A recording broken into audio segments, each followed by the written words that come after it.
Assalamu alaikum wa rahmatullahi wa barakatuh mes chers frères et sœurs. La dernière fois, nous avions dit que le Jahannam dispose de périphéries et de différents niveaux. Nous savons aussi du hadith du prophète sallallahu alayhi wa sallam dans lequel on demanda au prophète sallallahu alayhi wa sallam qui a le niveau le plus bas du châtiment au Jahannam. Yani, qui sera le moins puni par le châtiment du Jahannam. Et le prophète sallallahu alayhi wa sallam a dit: les personnes qui seront le moins punies au Jahannam sont ceux qui porteront les sandales du Jahannam.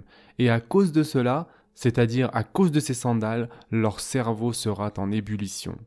Encore une fois ici, on voit qu'il y a différents niveaux de châtiment. Un autre point important, les personnes qui ont adoré Allah subhanahu wa ta'ala, les personnes qui ont mis leur tête au sajda devant Allah subhanahu wa ta'ala, les personnes ayant pris des ablutions, les personnes ayant dit le kalima, les personnes ayant lu le Qur'an, les personnes qui avaient l'iman dans leur cœur, ces personnes ne devraient pas rentrer au Jahannam, mais où seront-ils alors? Allahu a'lam.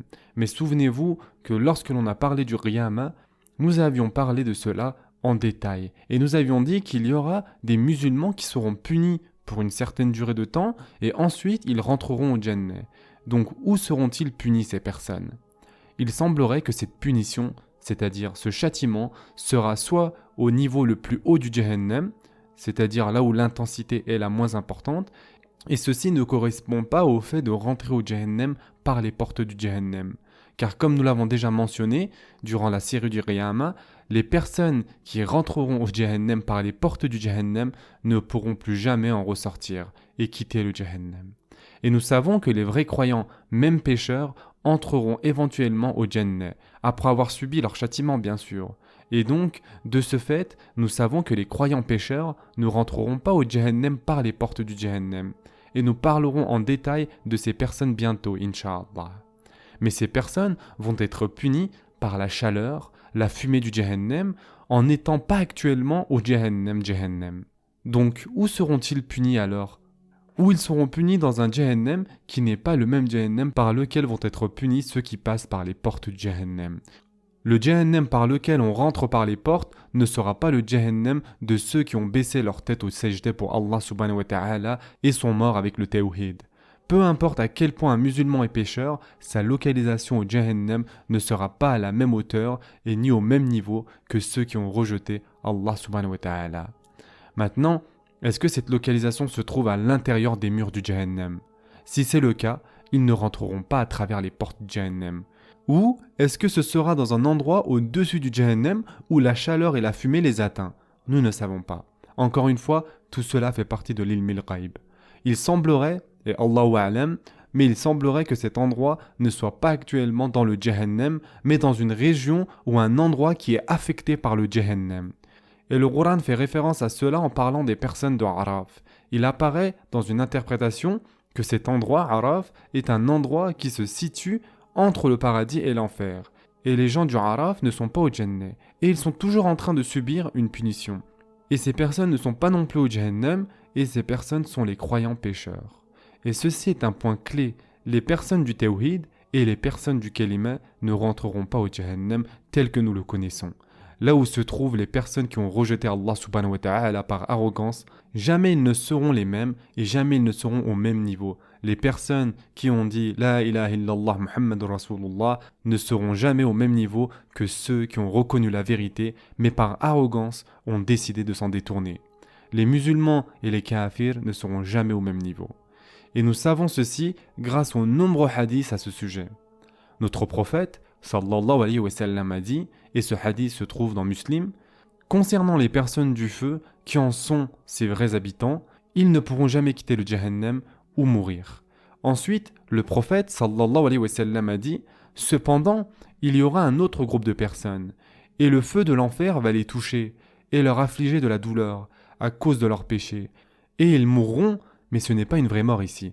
Mais le prophète sallallahu alayhi wa sallam dit, ils mourront jusqu'à devenir du charbon. Et ensuite il y aura intercession pour eux, et ils viendront en groupe, et ils seront jetés dans la rivière de la vie. Et ensuite il leur sera dit, ô gens du paradis, allez-y, rentrez au Jannah. Et donc ces personnes vont rentrer au Jannah, et ils seront appelés pendant un certain temps Jahannamiyun, jusqu'à ce que finalement les marques qu'ils ont sur eux disparaissent. Et ce hadith est très intéressant. Pourquoi? Car le prophète, sallallahu alayhi wa sallam, a bien fait une distinction ici. Il a divisé en deux groupes les personnes de l'enfer.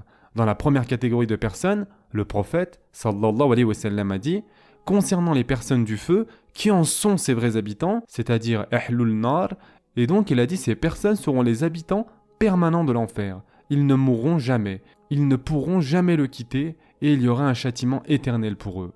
Ensuite, le prophète, sallallahu alayhi wa sallam, a dit il y a cependant un autre groupe, et ils ne sont pas Ahlul Nar. Les personnes qui ont l'iman ne seront jamais les gens de l'Ahlul Nar. Les personnes du kalima ne seront jamais à l'intérieur de ce Jahannam. Car qu'est-ce que le prophète sallallahu alayhi wa sallam a dit? Il a dit que le feu de l'enfer va les affecter.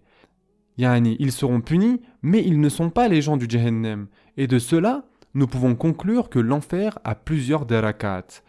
Et c'est soit les musulmans qui sont pécheurs seront au premier niveau du Jahannam, ou en dehors des murs du Jahannam. Ou encore, il y aura un endroit qui n'est même pas appelé le Jahannam, dans lequel il y aura le châtiment, mais ce ne sera pas le même châtiment, la même intensité que le châtiment de l'enfer. Dans les deux cas, ce n'est qu'une différence technique ici.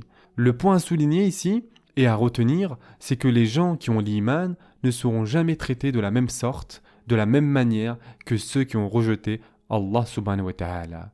Et c'est pourquoi, mes chers frères et sœurs, il est très important de prier, même si c'est occasionnel. C'est mieux que de ne pas prier du tout.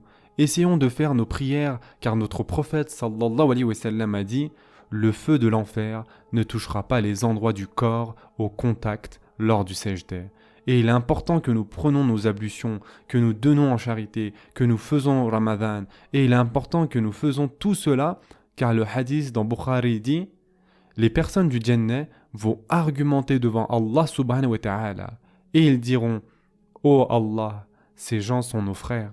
Ils priaient avec nous, ils jeûnaient avec nous, et ils donnaient en charité avec nous. Et ce sont des musulmans qui ont commis des péchés, mais qui ont fait ces bonnes actions, et ils finissent en bas, yani en enfer. Et donc, en fin de compte, nous savons qu'il y aura des musulmans qui seront punis, qu'Allah subhanahu wa ta'ala nous protège tous de cela, mais ceux qui seront punis ne seront pas au même niveau, c'est-à-dire au même darakat que les personnes du kufur. On va s'arrêter ici pour aujourd'hui. En attendant, prenez soin de vous mes chers frères et sœurs, et à très prochainement, Inch'Allah.